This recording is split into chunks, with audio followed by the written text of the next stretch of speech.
Good morning. Happy Thursday. We on the 26th of March.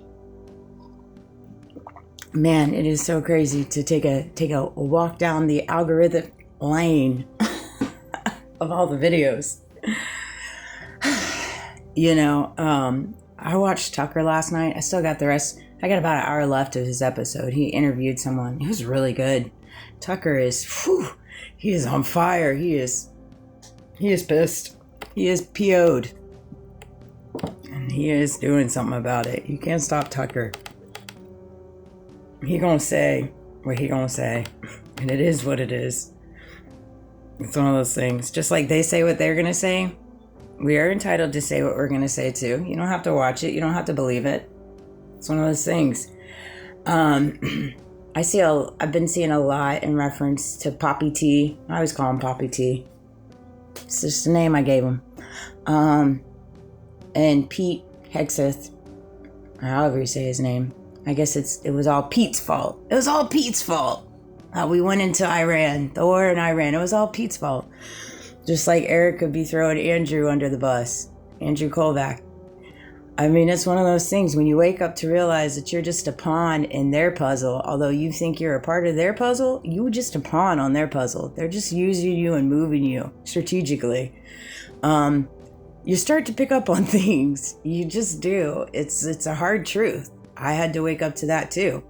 And recognize, wow, there's a lot of players in my life where I'm being moved and I'm just a little pawn on their little puzzle. And it's one of those things that, it's a hard truth. And I think a lot of people are waking up to that right now. Clearly, you can see that on the grandiose stage. And it's, it's in a make or break it time. You're on the brink of greatness. This is at the point of the precipice where, like, for example, Pete or Andrew can just flip this whole thing around and straight just meet it where it's at and stand on it and own it instead of taking the lickings and take the heat of being pawns on other people's puzzle or on other people's board. Now, of course, you being a pawn on their puzzle, on their board, could come with, some abundance, come with some wealth, come with some power. But at the end, you're losing your dignity. You're losing your honorability. You're losing your own voice. And you're losing the ability to trust people to trust you. You're losing your face value. And it's sad. And I had to walk through that too in many different ways because I had to recognize that, like, wow, I'm surrounded by people that I truly do unconditionally love, that I would die for, that I would give the shirt off my back for. It was even like that when I worked for that company. I literally brought myself to the ground because of the way that I operate when I work. I've come to realize that about myself in reference to when I go into an industry, when I go into a job, I give it my all. I give it 150%. There's like 0 to 100. Like, that's just how I operate.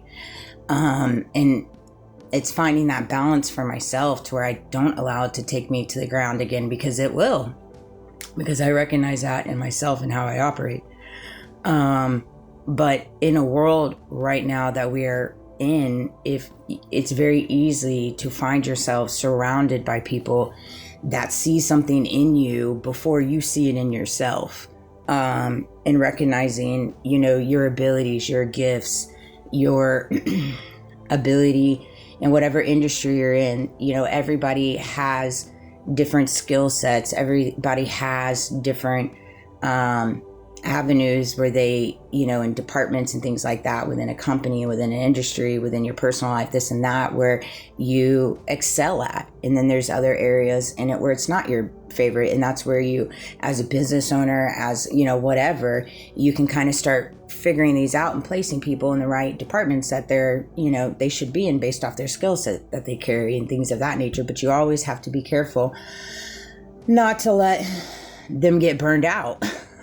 That's a big deal too, because everybody is human and they can only take so much. It can only take so much, especially when you're moving against resources. You're moving against having the right operations. You're moving against policy. You're moving against not having proper SOPs. You're moving against all these different things. And see, a lot of times what happens is you get put in these businesses, you get put in these industries, you get put in these companies, you get put in, and there's so much about the bottom dollar, and they get lost in that fight for the bottom dollar. And because of that, your business can go whoop, and then it can fall like whoop real quick if you don't strategically do it and level it up in the process that it needs to go. And that's what I'm really enjoying in reference to the company that I work for right now, truthfully. But that said, yeah, it's unfortunate, I really hate and dislike seeing everything unravel the way that it is. It's so, I don't even know how to put it in words, truthfully. I don't know how to put it in words. I don't know. In the video or in the, with Tucker, he was talking about a draft. Yeah, if they push out a draft, I mean, my goodness, that's going to be an interesting take, especially if their kids aren't walking up there with our kids. That's the way I see it. You can't push out a draft if your son ain't going to go and fight in the war. You just can't. We've come and gone past that time. You just can't. It's just, it's inhumane. It is absolutely inhumane. You cannot justify it. If you can't even give us a reason why we're fighting in this war, and then you want to send our sons and daughters in it, possibly, you're already in the brink in the movement of moving our military, and some of our military are already there and have already lost their lives, and you still can't even give us a reason why. You can keep distracting, deflecting, creating issues like nukes, this and that, but at the end of the day, it still doesn't land on any facts. It's all hearsay. It's all hearsay. And at this point, the credibility that any of them have is like none. Absolutely none. They're losing their credibility every single day. And truth be told, I feel bad. I really do, for Pete and Andrew in many different ways. They choose their bed and they have to lay in it. What's done in the dark does come to light. And you reap what you sow. Those are all true facts. But at the end of the day, I still feel bad because I do know what it feels like to wake up and realize you're just a pawn on people's puzzle. You are a pawn on their board. I think it's comical to see all these entertainers and all these different podcasters and all these commercials and all these movies where they're starting to talk about love and light and, learning to follow your heart, learning to embrace your mind. I think it's great to see the different trajectory in a lot of the entertainment biz that I do see, but I also think it's comical as well to see that front of it, but also see lack of advocating for what's happening in our world, lack of advocating for the economy, lack of standing up for what's right when they have the platforms to do so. And I'm not saying every single one of them aren't, but there are a lot that are not. And there are a lot of people in positionings monetarily that can do something and they're just choosing not to, and it's one of those things where it's like the balancing of the scales. Like you can get behind a camera, you can create a commercial, you can create a video, you can get on a podcast, get behind a mic, you can say whatever it is you're going to say and that be that. But at the end of the day, what you say and what your actions, if they do not align, it's kind of null and void at this point. Agree to disagree, but it is. And so I think what we're seeing right now is a lot of people saying things, but their actions aren't aligning with what they're saying. And so it's got us all like, run that back, make that make sense.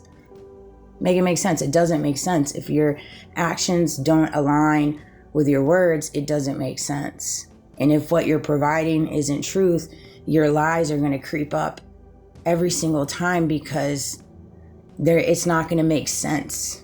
And you're going to find yourself in where you mishap, you say a wrong word. And a lot of the holes in this story in reference to Erica and Andrew are from oopsie daisies that they said in a mere moment of authenticity and truth that wasn't supposed to come out, like the tarmac hug. That was a oopsie daisy. That was a whoopsie. And so here we are. And it's one of those things. I hope everybody has a great day. I love you.